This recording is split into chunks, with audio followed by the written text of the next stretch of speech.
frères et sœurs, nous venons d'écouter la parole sur ces grands thèmes, les causes de la malédiction et ses liens. Pour la première fois que Dieu a prononcé la malédiction dans la vie d'un homme, c'était sur Caïn. Caïn avait tué son propre frère. Rien que parce que Dieu avait honoré la prière, le sacrifice de son frère Abel. Amen. Et quand Dieu est descendu, le Seigneur pose la question à Abel. Qu'as-tu fait à Caïn plutôt? Parce que le sang de ton frère Abel crie de la terre jusqu'au ciel. Le sang crie contre toi. Amen. Bien-aimés frères et sœurs, le sang des êtres humains, des innocents que nous avons tués, ce sang continue à crier contre nous. Amen. L'homme, pour s'échapper de ses péchés, il veut faire croire à son prochain que Dieu n'existe pas. Je ne crois pas en Dieu. Mon ami, toi qui es un homme marié, qui laisse ta femme à la maison, qui est en train de faire ses péchés, qui est en train de vivre cette vie de débauche, les choses même que tu es en train de faire, ces choses tomberont sur tes enfants.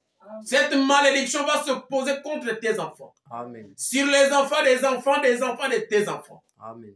Pourquoi? Parce que toi, tu as haï le Seigneur.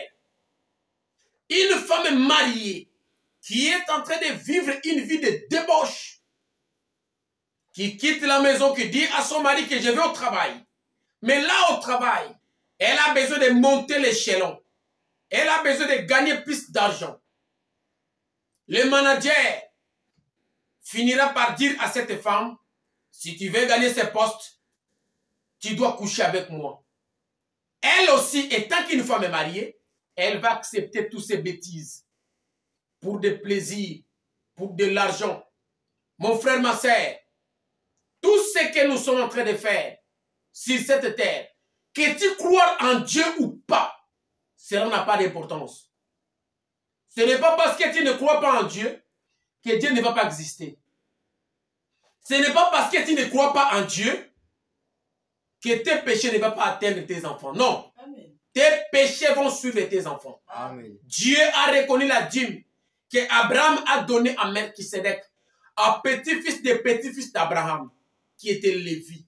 Amen. La Bible dit, Lévi a payé la dîme quand il était dans les seins d'Abraham.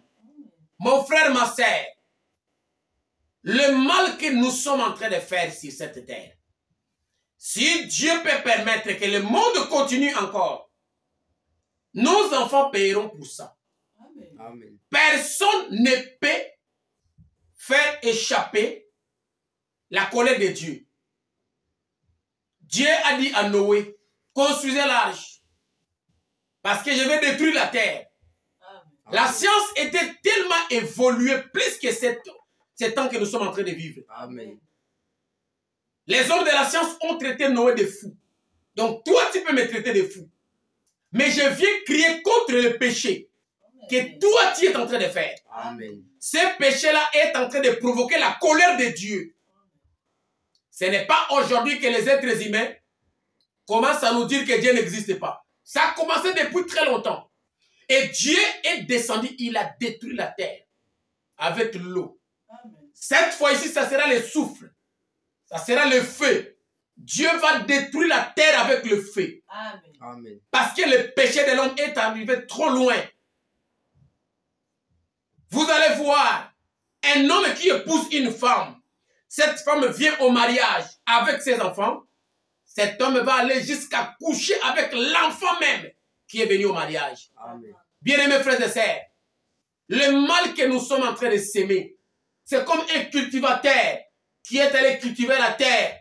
Il a planté le maïs. Cet homme ne peut pas récolter des raisins. Ça n'existe pas. Amen. Selon la loi de la nature. Amen. De la même façon, le mal que nous sommes en train de s'aimer, nous allons récolter ce mal. Amen. Frères, nous qui ont quitté l'Afrique, les hommes qui ont quitté l'Afrique, ils sont arrivés en Europe, aux États-Unis. Là-bas, ils croyaient que Dieu existait. Amen. Mais depuis qu'il est arrivé en Europe, aux États-Unis, Au Canada, là-bas, Dieu n'existe pas. L'homme ne veut même pas gêner. L'homme ne veut même pas aller à l'église. Pour qu'il puisse aller à l'église, les pasteurs doivent lui payer d'abord les transports. Alors, quand il était en Afrique, là-bas, il priait beaucoup. Il jeûnait. Il occupait des fonctions à l'église. Le mal est entré même dans l'église. Les pasteurs qui étaient censés garder la parole pure, les pasteurs couchent avec toutes les femmes de son église. Personne n'a le droit de parler quoi que ce soit. Quand tu parles, ne touchez pas mes ouins. Tu es ouin de quel esprit? Parce que l'esprit qui était en Jésus-Christ, Jésus n'a pas touché une seule brebis de son église. Pierre n'a jamais touché une seule brebis de son église. Amen. Mais quel esprit qui est sur toi? Mes frères et sœurs, ici Dieu est en train de prononcer la malédiction sur Caïn. Genèse 4, verset 10. La Bible dit, et Dieu dit, que tu fais?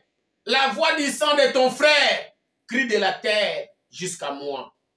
Maintenant tu seras maudit de la terre qui a ouvert sa bouche pour prendre de ta main le sang de ton frère. Dieu a maudit Caïn. Un homme de Dieu qui laisse sa femme, qui va aller prendre d'autres femmes, il est maudit.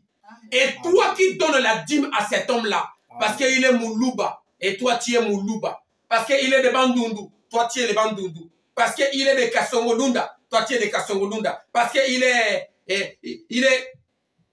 un Ivoirien, toi aussi tu es un Ivoirien. Les gens sont en train de rester dans des églises, pas parce qu'ils ont trouvé Dieu là-bas. Non, c'est parce que ce sont les églises de famille. Amen. Amen. J'ai prié pour une personne. Dieu l'a guérie. Mais elle est rentrée dans l'église de son frère. Parce que là-bas, c'est l'église de son frère. Mais quand il a des problèmes, il vient te chercher. Prie pour moi. Tu vas prier. Quand il recevra la bénédiction, la guérison, il va rentrer dans l'église d'un sorcier. Parce que c'est l'église de la famille. Parce que c'est son frère. C'est son beau-frère. Les gens ne cherchent pas la vérité. Amen. Quand tu parles contre le péché, ils commencent à te critiquer. L'église reste vide. Les bancs restent vides. Mais mon frère, le péché, c'est la seule chose qui a séparé l'homme avec Dieu. C'est la toute première fois que l'homme s'est séparé avec Dieu. C'était à cause du péché. L'impudicité, cette vie de débauche, a fait que Dieu a laissé Adam. Dieu est parti. Amen. Cet homme-là qui est tombé, Dieu l'a déjà laissé. Dieu n'est pas avec lui. Dieu ne reviendra pas à cet homme à cause de toi. Non, frère. Toi, tu ne peux rien faire pour que Dieu revienne à cet homme-là. Dieu a maudit Caïn. Le pasteur va appeler la police. Appelez la police. Attrapez cet homme. C'est lui qui a fait ça, ça, ça, ça. L'homme va aller en prison. Il est mort. Les gens sont là en train de voir. Ils étaient là. Ils comprennent que c'est vrai. L'innocent est mort à cause de cet homme ici. Mais bon, comme il est Mungala, nous sommes les Bangala. C'est l'église des Bangala. Comme il est sénégalais, c'est l'église des Sénégalais. On ne peut pas les laisser. On doit les protéger. Même dans les mal. Les gens continuent à payer la dîme. À soutenir un homme qui tombe avec des femmes. Un assassin. Un homme qui peut prendre de l'argent d'un frère. Nous allons monter l'entreprise. Il prend cet argent, il mange. Le frère tombe malade. Le frère est mort. Lui, il est resté en vie. Avec la dette de quelqu'un d'autre. La dette d'un homme qui est mort. Mais les gens qui sont là, ils sont en train de soutenir quand même cet homme-là. Parce qu'il est Mungala. Il est Mukongo. Il est Congolais. Dieu ne connaît pas les Congolais. Dieu ne connaît pas les Bangala. Dieu connaît sa parole. Amen. Mon frère, ma sœur, regardez comment nous sommes en train d'en tirer les malédictions sur nous. Amen. Bien-aimés frères et sœurs, revenons à la parole. Revenons vite à la parole. Dieu ne viendra pas chercher un homme qui est dans les rêves. Mais c'est comme la même façon que tu t'es permis d'aller prendre la magie, tu t'es permis de faire des choses que la parole condamne, c'est à toi de revenir à Dieu, de demander pardon. Les malédictions et ses liens. Qu'est-ce qui cause la malédiction? C'est nous-mêmes qui sommes allés chercher la malédiction. Ce n'est pas les malédictions qui sont venues frapper à notre porte. C'est nous. Reviens à Dieu, mon frère. Et Dieu t'attend. Il te dit, revenez à moi, vous tous qui êtes fatigués. Venez, donne-moi vos péchés, je vous donnerai du repos. Vous qui avez besoin de la prière, vous qui avez besoin des conseils, appelez au numéro qui est affiché là-bas. 07 58 96 10 53. Que le Seigneur vous bénisse. Amen.